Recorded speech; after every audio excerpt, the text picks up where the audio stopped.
China's Weibo is new front in UK-Russia war of words over Ukraine. China's social media platform Weibo has become the latest arena for dialogue between Britain and Russia over Ukraine. British Prime Minister Boris Johnson used his Chinese social media account to urge Russian President Vladimir Putin to think again about invading Ukraine. "We are on the edge of a cliff, but President Putin still has time to step back and think," Johnson said in a Chinese-language post on Tuesday night. "We urge everyone to engage in dialogue.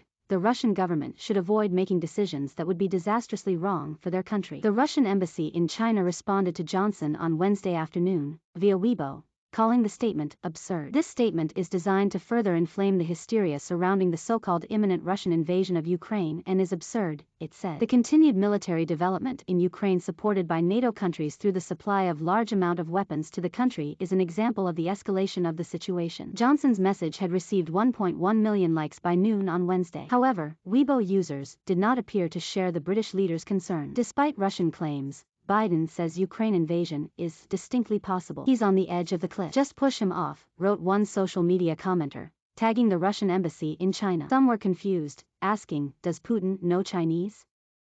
Others took an opportunity to ask the British Prime Minister for news of BBC TV series Sherlock Holmes, last broadcast 5 years ago. "How about the of Sherlock Holmes?" one user said, with another echoing, "This is a really serious issue Mr. Prime Minister should take into consideration." Johnson made his debut on Weibo in 2020, using the account set up by the Prime Minister's office. He last posted on the platform in November during the COP26 summit, and China and the US issued a joint pledge to act on climate change. In a meeting last week with NATO Secretary General Jens Stoltenberg in Brussels, Johnson said the possibility of a Russian invasion of Ukraine was the biggest security crisis that Europe has faced in decades, and we've got to get it right. There were signs on Tuesday night that war may have been averted, with the Russian Defense Ministry saying it was pulling back some of its troops from the border with Ukraine, after they had completed military exercises. Hours later, during a press conference with German Chancellor Olaf Scholz in Moscow, Putin denied he was planning to invade Ukraine. "Russia is ready for talks with the US and NATO on missile limits and military transparency,